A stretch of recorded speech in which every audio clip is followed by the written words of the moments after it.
Bonjour à toutes et à tous et bienvenue dans cet épisode numéro 19 de Quintessence. On se retrouve pour le premier vrai épisode de la saison 2. On s'est retrouvé il y a 2 ou 3 semaines il me semble pour vous annoncer un petit peu la sortie de cette saison numéro 2. Là on se retrouve pour le premier vrai épisode.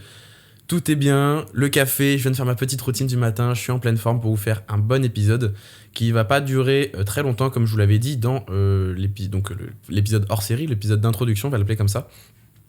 Je vais essayer de maintenant me focus un petit peu plus sur de l'essentiel, éviter de blablater pour rien, comme ça moi ça me fait un entraînement d'apprendre à parler de manière concise et assez structurée pour pouvoir aller straight to the point, donc aller droit au but.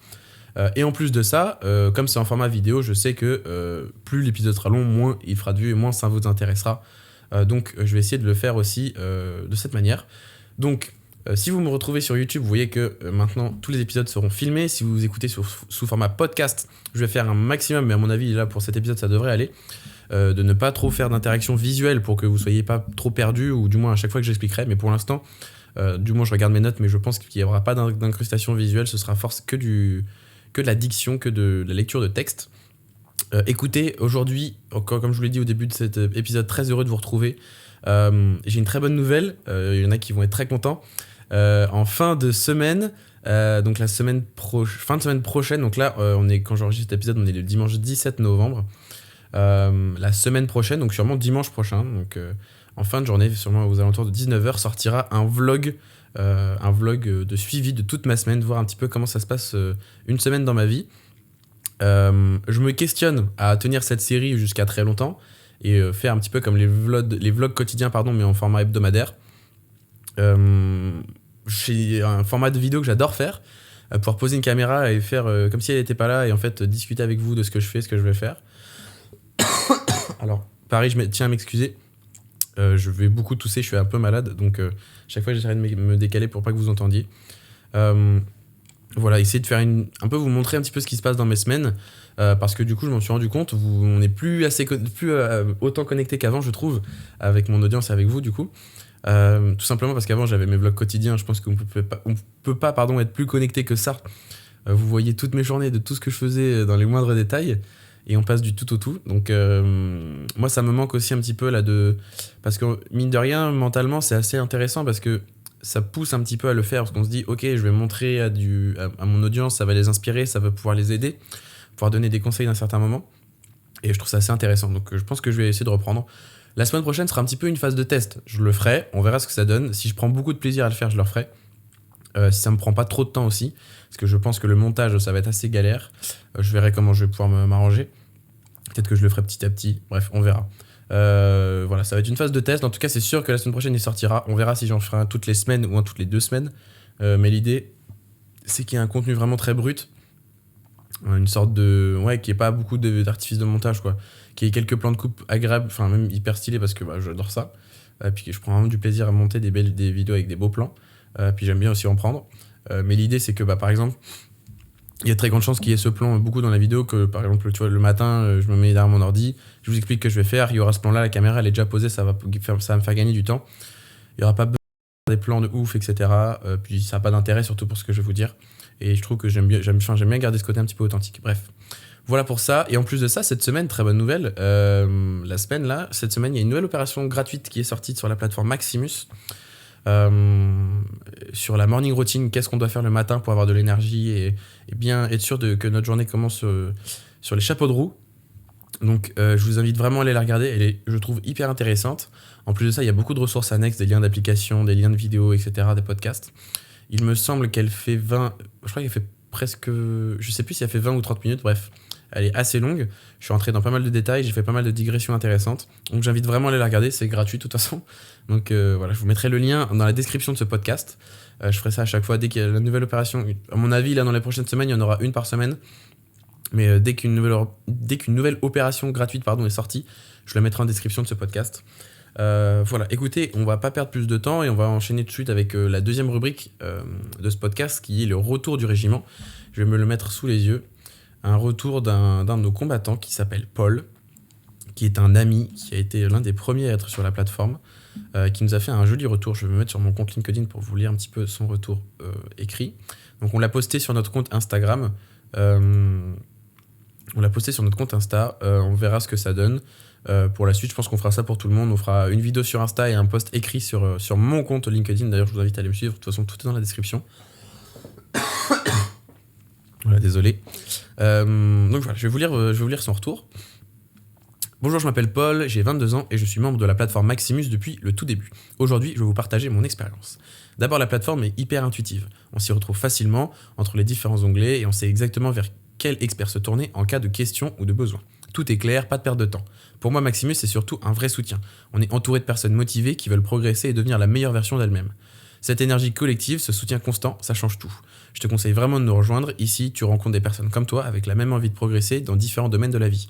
C'est l'endroit parfait pour se sentir soutenu, écouté et encouragé par une communauté qui partage les mêmes valeurs. Alors n'attends plus, rejoins-nous et commence à mieux performer au jeu de la vie. Voilà, hyper content du retour. Malgré que ce soit un ami, je lui ai dit, essaye d'être 100% sincère parce que sinon ça n'a pas grand intérêt. Au-delà de ça, comme ça, nous on a des vrais feedbacks. En fait, je voyais pas trop l'intérêt de lui demander de faire un avis super beau alors qu'en fait on sait pas vraiment ce qu'il en pense. Donc on en était hyper content. Pour l'instant, c'est génial, on a que des retours positifs sur la plateforme, tout le monde est tout le monde est hyper satisfait. On est heureux parce que tout ce qu'on a voulu faire véhiculer, toutes les valeurs et toute l'utilité, on va dire, de cette plateforme a été comprise et a été utilisée à bon escient. Donc on est trop content. Beaucoup de personnes s'y retrouvent là, par exemple, vous voyez, ce soir là, dimanche 17, de 18 à 19, on aura le débrief de la semaine. C'est un live qui sera animé par Enzo, mon associé. On va débriefer un petit peu tous ensemble de notre semaine. Bref, c'est génial parce que du coup, on est tous ensemble. Là, on va être une petite dizaine ce soir, je crois. On est tous ensemble au débrief de notre semaine, voir ce qui a fait quoi, qu'est-ce qu'on fait la semaine prochaine, etc. On donne des conseils, on répond aux questions. Je trouve ça hyper intéressant. Et puis, ça rajoute encore une fois une vraie proximité avec tout le monde. Je prends un petit peu de café. Et en plus de ça, ça vous permet d'être un petit peu soutenu. C'est-à-dire que même si vous avez l'impression d'être seul dans ce que vous faites, vous êtes seul, je sais pas. Souvent, le chemin de développement personnel, j'aime bien l'appeler comme ça, c'est quelque chose qui est extrêmement solitaire en fait. Parce que vous vous développez personnellement. C'est rare que vous partagiez des choses. Et là, le fait de pouvoir discuter avec des gens qui font la même chose un petit peu que vous, qui ont la même vision, les mêmes objectifs, c'est hyper intéressant en fait. Ça vous permet d'être soutenu, écouté, c'est ce que Paul disait. Et voilà, c'est vraiment ce qu'on veut véhiculer. Je suis vraiment désolé, mais là, je peux pas y faire grand-chose. Voilà pour les retours du régiment pour cette deuxième rubrique. N'hésitez pas, du coup, si vous êtes membre de la plateforme, à nous rédiger des avis. Vous m'envoyez un message sur la plateforme, vous me contactez directement. Vous m'envoyez un petit avis et puis on le partagera avec grand plaisir sur notre compte LinkedIn, sur notre newsletter ou sur la plateforme ou même sur notre compte Instagram. Maintenant, on va pouvoir passer à la troisième rubrique, Parlons peu, parlons bien. Aujourd'hui, trois sujets extrêmement intéressants et que j'aime beaucoup. Le premier va concerner la confiance en soi. Ça va faire lien direct, du coup, au livre que j'ai lu de Charles Pépin, que je n'ai plus sur moi, que j'ai prêté à un membre de ma famille. Génial, vraiment génial. Je vous le conseille. Je vous mettrai pas le lien dans la description parce que là, sinon ça va faire trop de liens et je vais complètement oublier. Mais ça s'appelle La confiance en soi de Charles Pépin. Aussi simple que ça. Génial, vraiment. Il y a énormément de passages intéressants énormément de passages qui m'ont vraiment sollicité en fait parce que au début j'étais un petit peu réticent vis-à-vis de ce livre parce que je me dis bon ok, confiance en soi, machin. Je sais pas trop ce que ça vaut, ça va être encore un livre de développement personnel à 2 balles, tu vois le truc, oui, machin, bref. J'étais hyper réticent. Et en fait, j'ai trouvé que l'approche était très légère, et on va dire assez, mais je sais que c'est pas vraiment le bon terme, assez réaliste. C'est-à-dire que il y a souvent les livres comme ça, pour en avoir lu quelques-uns, c'est vraiment une vision très utopiste. C'est, voilà, il faut que tu t'écoutes et tout ira bien, il y a que toi qui... Bref, je suis pas fan. Et là, je l'ai trouvé assez brut, assez rude, mais dans le bon sens du terme. C'est-à-dire que ça dit la vérité, et je trouve ça assez intéressant. Il y a plein de passages qu'il faudrait que je relise, parce qu'il est vraiment hyper intéressant. Mais il y a 3 passages qui m'ont vraiment intéressé. La première, c'est une citation. C'est « Nous n'avons pas confiance en nous, ce n'est pas grave, prenons confiance en ce que nous pouvons devenir. » Je la trouve extrêmement intéressante, parce que... elle est, comme je vous le disais, c'est un petit peu frustrant de vérité, tellement c'est, on va dire, d'une vision très simpliste en fait, où c'est pas du tout complexifié comme par rapport à plein d'autres livres de développement personnel ou de quoi que ce soit. C'est assez brut en fait. Là, c'est une phrase assez simple si tu n'as pas, tu n'as pas confiance en toi, c'est pas grave, tu peux essayer de prendre confiance en ce que tu peux devenir.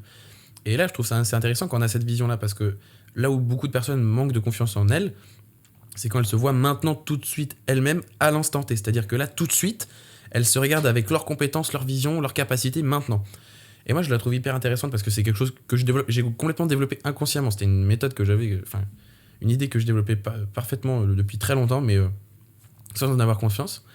Et de toujours se reposer sur son futur soi. C'est-à-dire se dire, ok, là maintenant, par exemple, pour faire...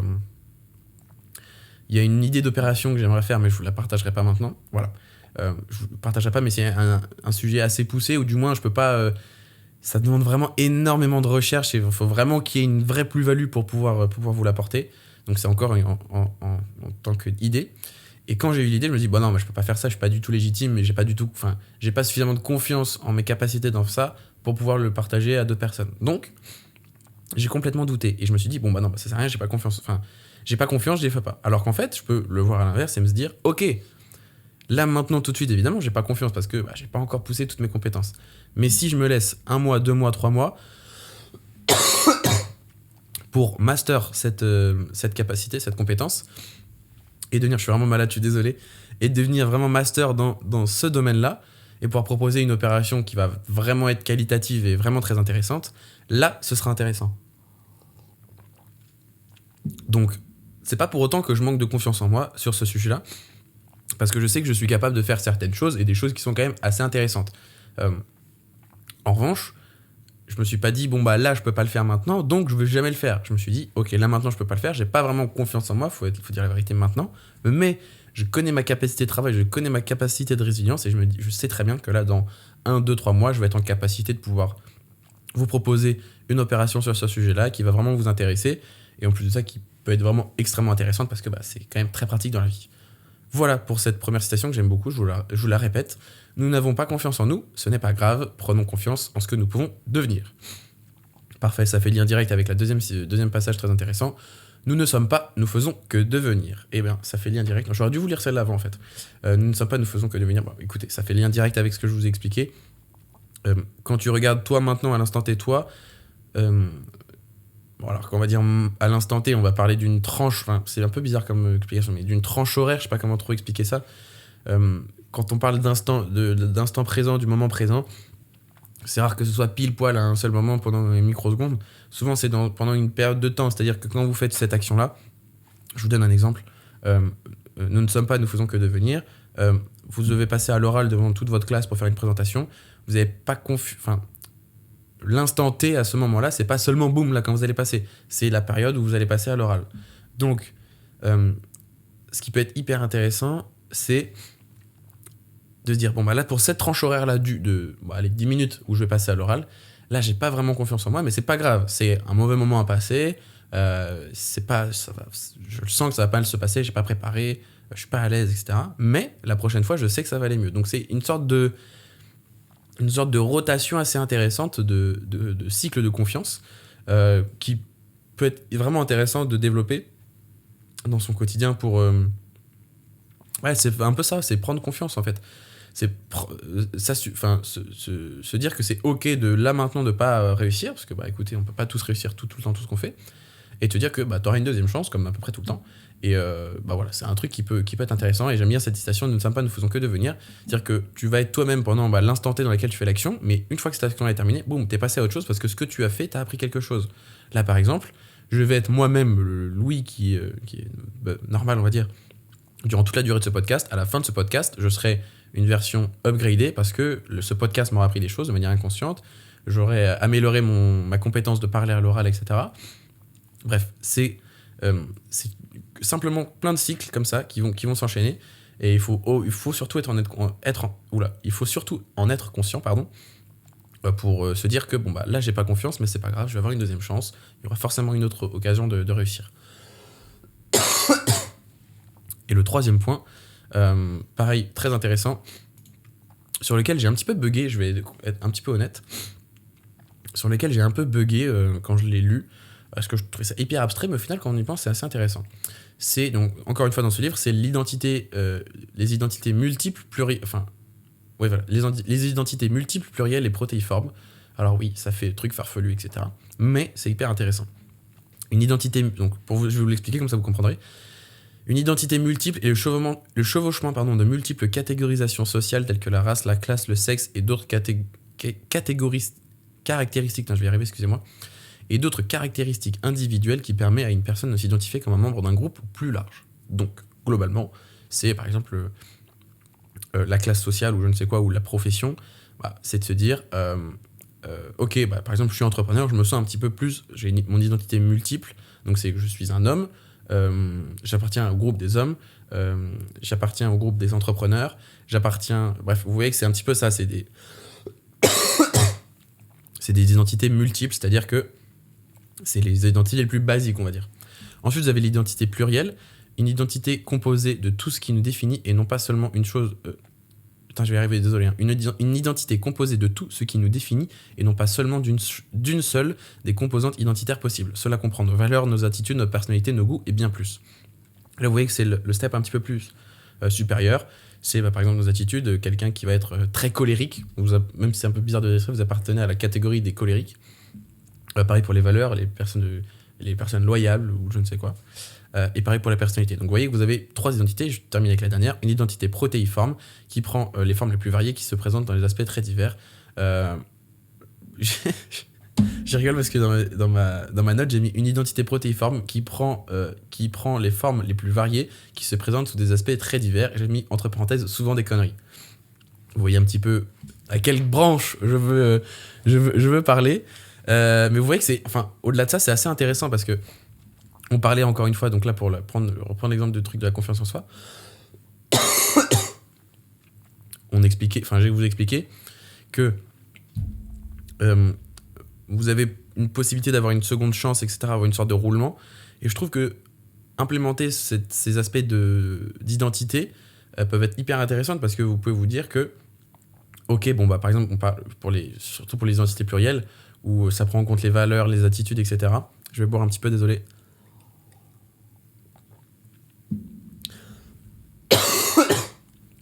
Je suis désolé, je suis vraiment pas en forme. Vous pouvez vous dire que, par exemple, l'attitude que vous avez eue pendant cette présentation orale, pour regarder notre exemple, vous avez une attitude extrêmement énergique, et vous pouvez vous dire, là, c'était pas une identité qui m'a vraiment desservi, parce que j'étais trop énergique, ça m'a raté. Et vous pouvez changer un petit peu cette identité, vous dire, ok, mon attitude elle était comme ça, j'ai envie de la changer pour plus tard. Et je trouve que savoir, apprendre, du moins développer ce sujet des identités multiples, donc pour vous les dire, c'est identité multiple, plurielle et protéiforme. Si vous voulez aller regarder un petit peu tout ça et vous informer, ça peut être hyper intéressant de se dire je suis en capacité de pouvoir jongler entre tout ça et de pouvoir un petit peu switcher un petit peu quand je veux entre les attitudes, etc., les valeurs, sans non plus aller aux extrêmes. Et vous voyez un petit peu ce que je veux vous dire. C'est que ces identités, elles peuvent être vraiment partie intégrante de votre confiance en vous, et ça peut être vraiment, vraiment, vraiment intéressant. Voilà pour ce premier point. On va passer au deuxième point, qui est les répercussions de nos actes. J'aime beaucoup cette chose, en gros, ce sujet. Je vous lire une citation du coup de Sénèque, qui est du livre de la constance du sage, qui est mon livre préféré. Je vous en ai déjà beaucoup parlé. Tous les crimes, même avant les résultats de l'acte, sont déjà achevés quant à la culpabilité. Certaines choses sont telles et sont liées de façon que l'une peut exister sans l'autre, mais non la seconde sans la première. Je la trouve extrêmement intéressante, parce que souvent, lorsqu'on veut un petit peu... lorsqu'on veut faire un petit peu une action, on va dire, qui est un petit peu négative envers quelqu'un d'autre, donc ça va être faire une petite blague un peu vache, etc., ou une moquerie, ou même juste de la méchanceté, si je vous pète un plomb.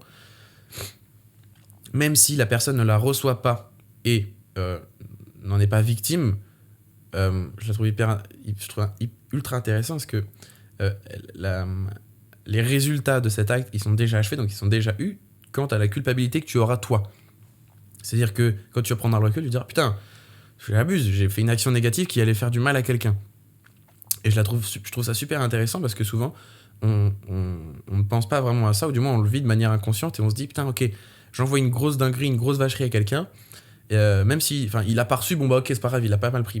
Mais toi, au final, t'auras ce sentiment de culpabilité parce que tu auras balancé cette vacherie, cette chose un petit peu négative. Et je trouve ça intéressant parce que souvent, on se fait plus de mal à nous-mêmes, on fait plus de mal à nous-mêmes qu'aux autres quand on envoie des choses négatives. Parce que tu auras du coup directement cette sensation de culpabilité et tu t'en tireras mal instantanément parce qu'en fait,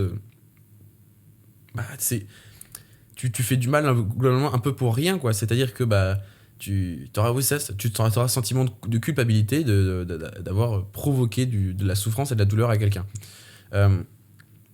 Je trouvais ce point très intéressant parce que ça peut nous faire pencher sur un truc qui est hyper intéressant. C'est que les répercussions qu'aura cette action négative, on ne peut pas vraiment les prédire. C'est-à-dire que ça se trouve, vous allez faire une petite blague à quelqu'un, vous pensez qu'il allait juste rigoler, il va super mal le prendre, il va péter un plomb, ça va partir en grosse bagarre, je grossis le trait, mais en fait, vous pouvez jamais le prédire, donc c'est quand même assez dur de pouvoir jouer, on va dire, un petit peu avec ça. Il faut vraiment ou très bien connaître la personne, ou alors être, même si c'est quasiment impossible en fait, donc voilà, il faut vraiment juste bien connaître la personne, j'allais dire. Sinon, c'est d'essayer de prédire un petit peu les prédictions, mais en fait, on peut jamais vraiment prédire. Parce que ça se trouve, quand vous allez vous dire cette phrase-là, en fait, il aura vécu quelque chose de très grave juste avant. C'est assez compliqué en fait, c'est vraiment compliqué. Donc moi, je relis mes notes, mais c'est pour ça qu'il y a une phrase qui m'a bien. Je ne veux pas que mon comportement, quel qu'il soit, ne te dérange ou te cause des soucis. Je trouve que c'est la forme la plus sage de vivre un peu en société. C'est que moi, ce que je fais, j'ai pas envie qu'il te dérange en fait. J'ai pas envie que ça te nuise. J'ai pas envie que ça te tire vers le bas, ça te fasse régresser. Pour donner mon exemple personnel, c'est même plutôt l'inverse.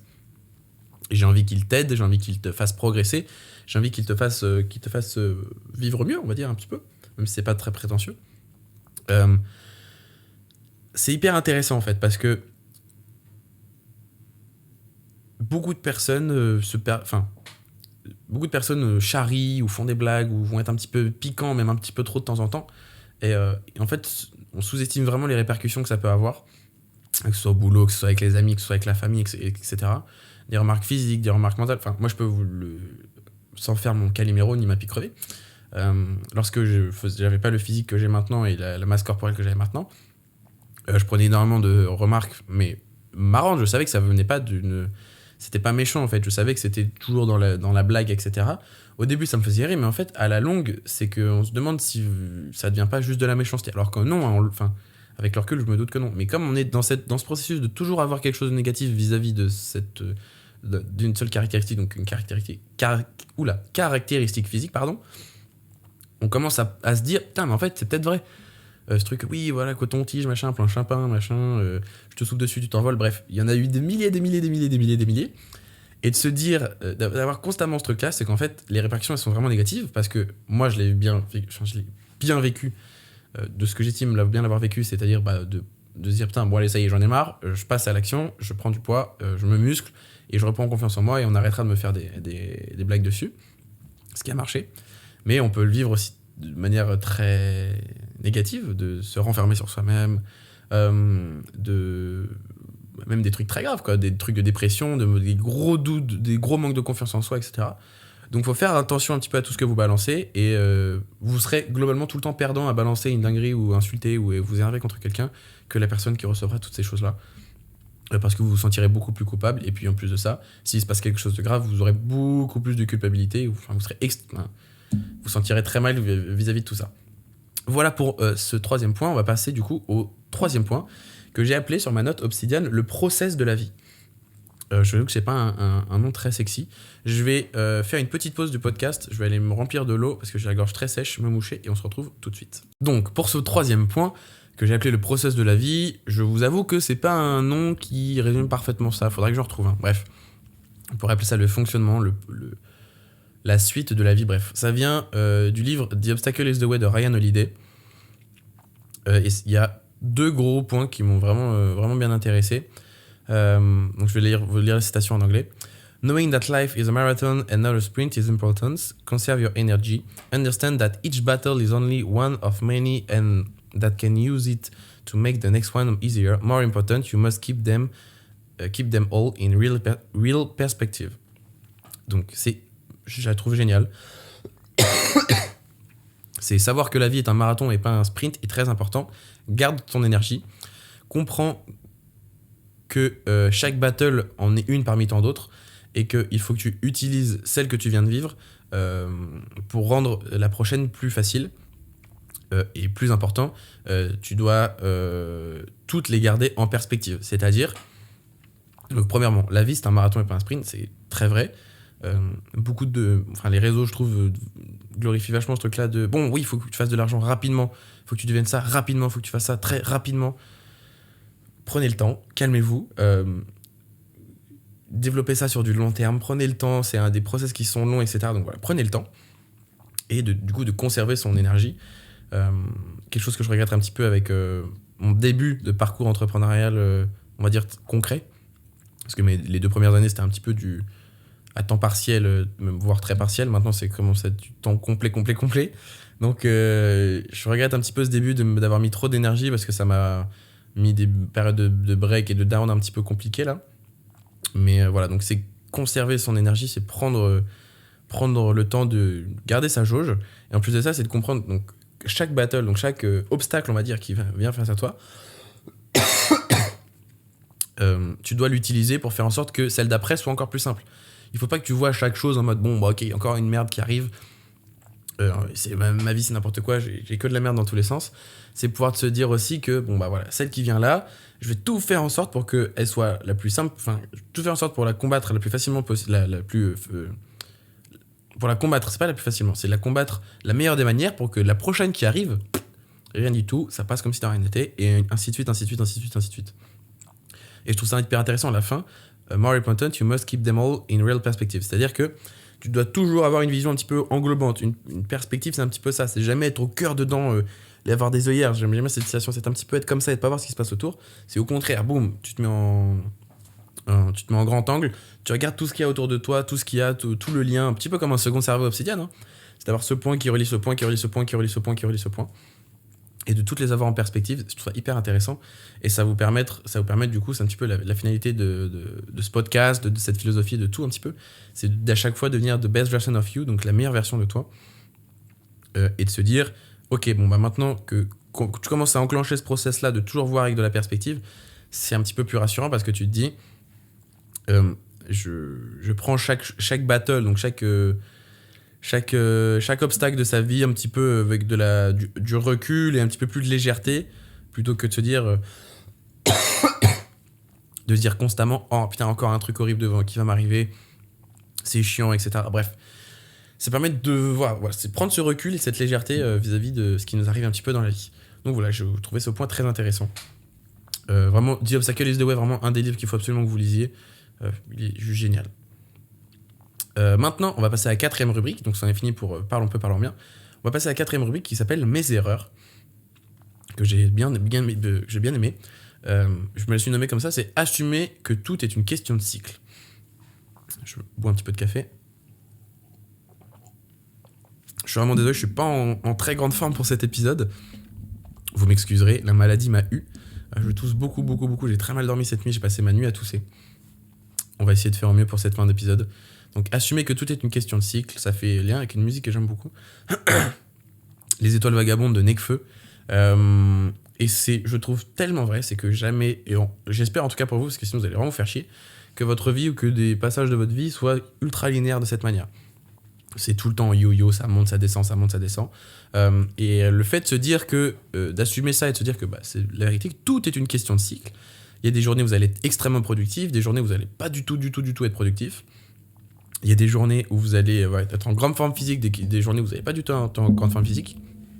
Là, je dis journée.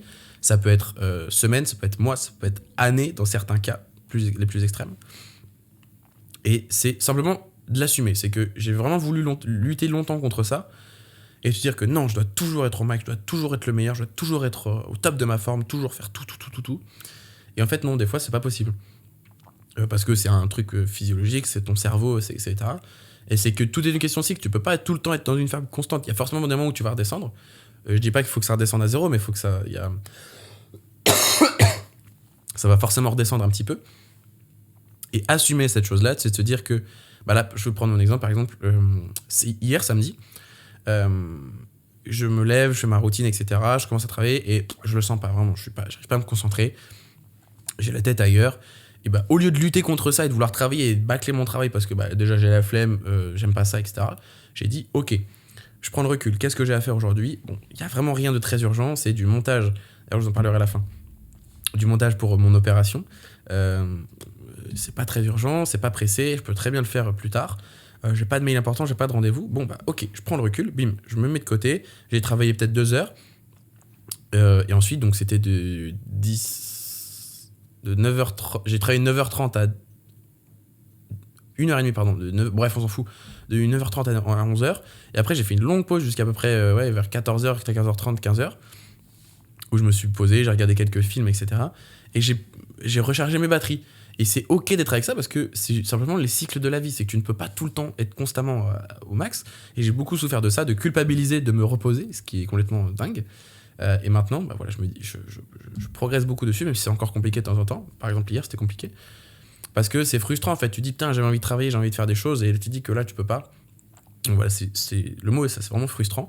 Mais il faut l'assumer, il faut se dire, ok, c'est comme ça, c'est la vie. Et de pas lutter contre ça, parce que tu lutteras toute ta vie, et en fait, tu n'arriveras jamais à t'en sortir.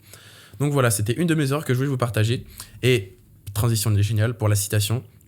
La dernière rubrique, la citation que j'ai remplacé la to-do list parce que Enzo, mon associé, mon compère, a lui maintenant lancé les défis de la semaine sur son compte Instagram. Je vous invite à aller le voir. À chaque fois, on fait des publications partagées avec Maximus. Donc voilà, je ne voulais pas vous mettre. Enfin, deux to-do list, ça devient compliqué. Donc on veut vous en mettre qu'une.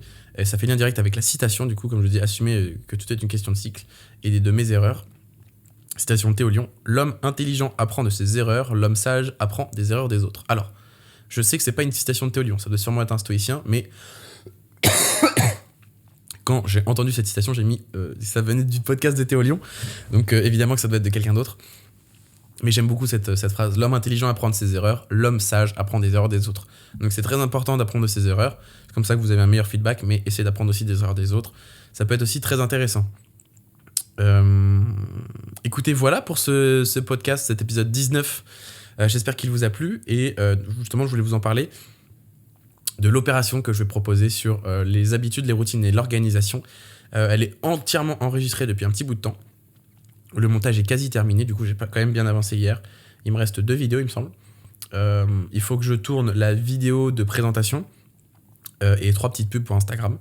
Voilà, ça sortira dans quelques semaines, en même temps que toutes les autres opérations de tous les autres professionnels, de tous les autres experts, colonels, vous les appelez comme vous voulez. Tout sortira en même temps. Et la seule chose que je peux vous dire, c'est que c'est une masterclass. Moi, je suis trop content de mon opération. Elle est vraiment géniale. Tout ce que j'ai voulu véhiculer, tout est positif. Il y a, je crois, entre 4... faudrait que je regarde, mais je crois qu'il y a un peu plus de 4 heures ou 5 heures de contenu. Donc c'est quand même bien chargé. Écoutez, voilà, j'espère que cet épisode vous a plu. Vous m'excuserez vraiment pour ma forme qui n'était pas olympique. Je tousse beaucoup, j'espère que ça ira mieux la semaine prochaine. Écoutez, n'hésitez vraiment pas sur YouTube à liker cet épisode, commenter et surtout vous abonner pour ne pas rater le vlog qui sortira la semaine prochaine. Je compte sur vous aussi sur Spotify, Deezer, etc. à mettre une revue de 5 étoiles, à vous abonner au podcast. Écoutez, on se dit à très bientôt pour un prochain épisode et on se dit aussi à très bientôt sur la plateforme Maximus, www.app.maximus-officiel.fr.